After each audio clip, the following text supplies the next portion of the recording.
The hurricane took 4 days to walk across the state, and a young man showed up to tell us a story through his own filmmaking capabilities. His name, Rayne Bennett. He's local here to the Triangle. He grew up in eastern North Carolina, and when the hurricane battered our coastline last fall, we got a call from Rayne. He wanted to help, and he wanted to share people's stories. He wanted to make sure that in their darkest hours, when people were weathering the storm, that they needed help to remain strong. And in remaining strong, they needed the Red Cross. So I'd like you to join this evening as we now have Rayne introduce what I think you will find a very inspiring film about our local efforts. Rayne Bennett, where are you, Rayne? There he is. Thanks, Barry. Hey, everybody. Good evening. When I met Barry last year for the first time, we had a long conversation about what got him started in the Red Cross. And it was his mom, right, Barry? She saw an ad in the newspaper and said, hey, didn't you like volunteering for the Red Cross? You should apply. And so he did. And the rest is history. And that was, 37 years ago? Barry? I'm sorry, I kind of threw him under the bus on that one. We'll just say Barry was 10 years old when he started working with the Red Cross. In fairness, they allowed that sort of thing back then. But it made me think about my mom, who also pushed me to, go for my dreams, and not only push me, but she helped find the opportunities to pursue them. And then I thought about it a little bit more, and it's not just family, right? It's not just blood that makes us who we are. I think it's safe to say if it weren't for Barry's and my mom and probably everybody's mom, we wouldn't be who we are today. But I don't think it's just the family. It's our experiences, it's our places, it's our people. And I'm a person that's lucky enough to call Eastern North Carolina and the Triangle area home. I've gone all over the world for film projects, and I've lived in New York, and something keeps pulling me back to this state. I think some of you guys can probably understand that. The landscape is gorgeous, the mountains, the Outer Banks, the food, barbecue, biscuits, blue crab for me on the coast, pimento cheese, I could keep going. But it's the people of North Carolina. As a filmmaker, my job is to seek out the heart in stories. And the people of North Carolina have heart. The people in this room, you people have heart. The volunteers and the staff of the Red Cross have heart, and it takes that heart to keep an organization of this magnitude going. It takes this heart to keep all of us going, right? Another thing that makes us uniquely human is our ability to share stories. No other species on the planet can connect their brains and their hearts through storytelling, so I think it is crucial for us to continue to share these stories if we want to create the change that we seek in the world. And I personally want to thank everybody in this room for stepping up and committing to pursuing that change. Thank you for being those type of people. Last year, I had a chance to follow the Red Cross at one of the most devastating points in North Carolina history. And it wasn't hard for me to find the heart in that story.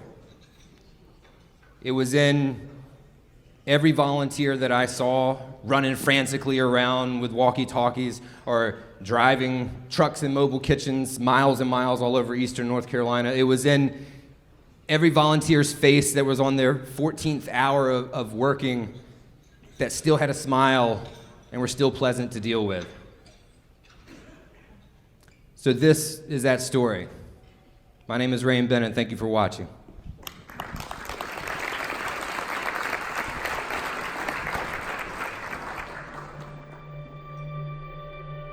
Breaking news as we come on the air tonight. Millions of Americans hunkering down along the Carolina coast, bracing for round one of a multi-day onslaught from Hurricane Florence. Here's what you need to know about Hurricane Florence. It is shaping up to deliver disaster for days to the Carolina coast. It's hard to imagine, really, that this area of North Carolina, right on the far northeastern part of North Carolina, has been getting this for about 24 hours. On September 14th, 2018, many of us sat on our couches, safe in our homes, glued to the television. It was like watching a train wreck in slow motion.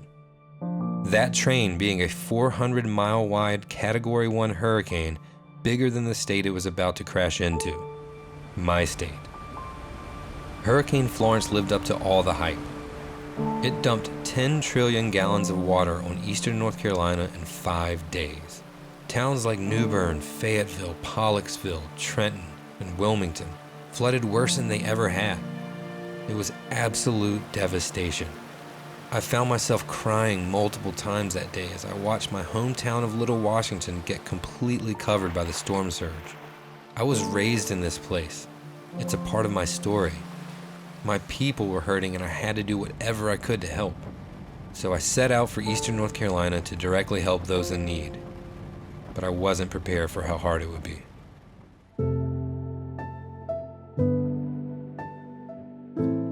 While I was in the devastation area, trying to lend as much help as I could, I came by the Red Cross team.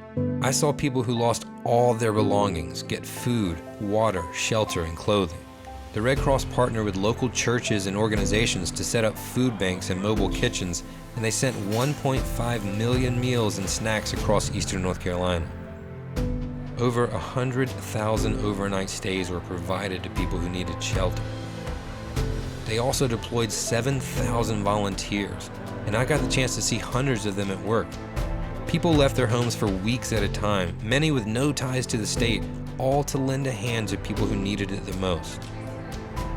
During my time down there, I saw love. I saw people pull together in a time of need because we are all human, and we have to weather these storms together. All the beauty and unity I saw on the ground level was reflected in the large-scale efforts orchestrated by the Red Cross. Not only did they provide a historic number of volunteers and efforts for this storm, but at the same time they continued their normal services of responding to home fires, working with our military, and providing blood to local hospitals. Even during a disaster of this size, the American Red Cross does not stop, so we cannot stop either. Help us keep the Red Cross strong by joining this mission. Hurricanes are a part of growing up in eastern North Carolina. Sometimes it just means a few unexpected days out of school, and other times it means having all your belongings ripped from your house and scattered around the neighborhood. Yet we still come back. We rebuild our homes and we rebuild our hearts, which usually take much longer. But we rebuild our lives. We've only got one life to live, and we've got to be good to one another. What I saw after Hurricane Florence gives me hope that we all can.